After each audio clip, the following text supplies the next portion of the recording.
LeBron James proved that he is definitely better than Michael Jordan in one specific way. Today, we have a different approach. When it comes to defeating the relentless opponent known as time, LeBron has already made his mark like never before, surpassing Jordan. Want to know how? Stick with me until the end and you'll understand. Welcome to NBA Hype. Everyone has heard that old story. Jordan is 6-0 in the finals, while LeBron has insane numbers in practically every possible statistic. But there's one area where LeBron has surpassed MJ and it can no longer be denied. We're talking about longevity, consistency, and impact on the league at 40 years old, you know?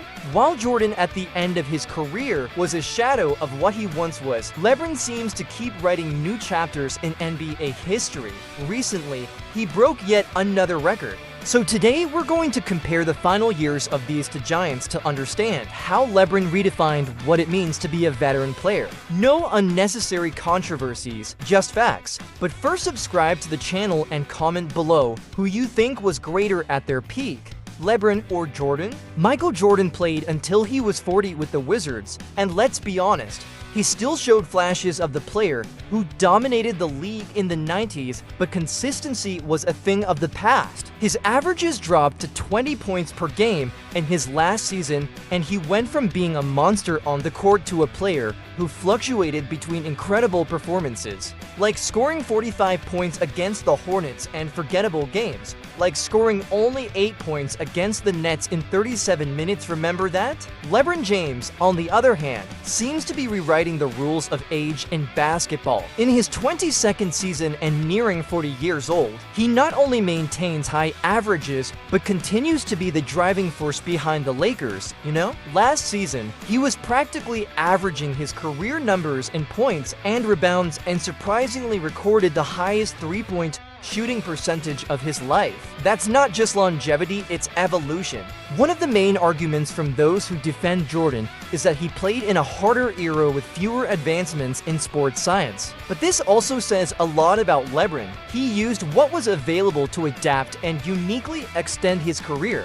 Jordan relied on raw talent and hard work, but also spent his nights with cigars and scotch. LeBron, on the other hand, invests millions annually in personalized training, nutrition, and physical recovery. He's an athlete who literally knows how every fiber of his body works. If we compare them, Jordan retired twice during his career, giving his body over for years of rest. LeBron has never taken a long break. Even so, he has already accumulated over 68,000 minutes on the court, while Jordan ended his career with 48,000. And it's not just about quantity. LeBron plays in a more intense and faster NBA than in the 90s, with more possessions per game and a physical level that demands extreme preparation. What really separates LeBron from Jordan at 40 years old is consistency. Jordan had his shining moments with the Wizards, but could no longer deliver at the same level night after night. He alternated between great games and others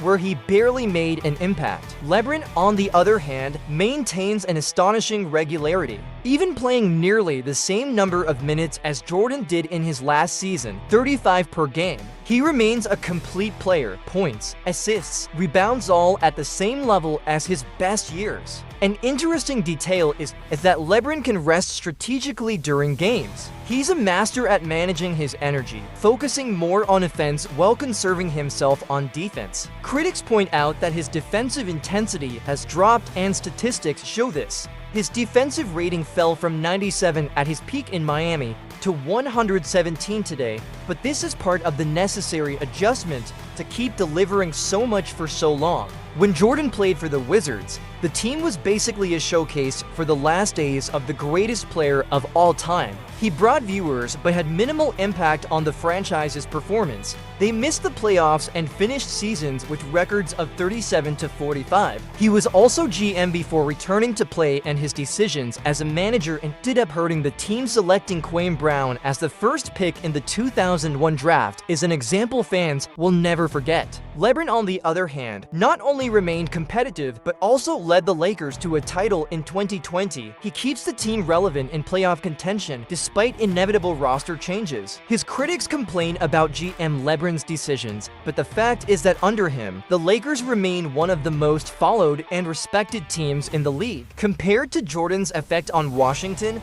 the difference is huge. If we had to choose between them at 40 years old, the answer would be simple: LeBron. He is still a central figure on a competitive team, continues racking up records and raising NBA standards. Jordan had his brilliant moments at the end of his career, but LeBron is transforming his into a new definition of greatness. So what do you think? Do you agree or disagree with this analysis? Leave your comment below along with your like. It helps us as we're just starting out here. Subscribe to our channel and turn on notifications so you stay updated on all major NBA news, and see you later, alligator.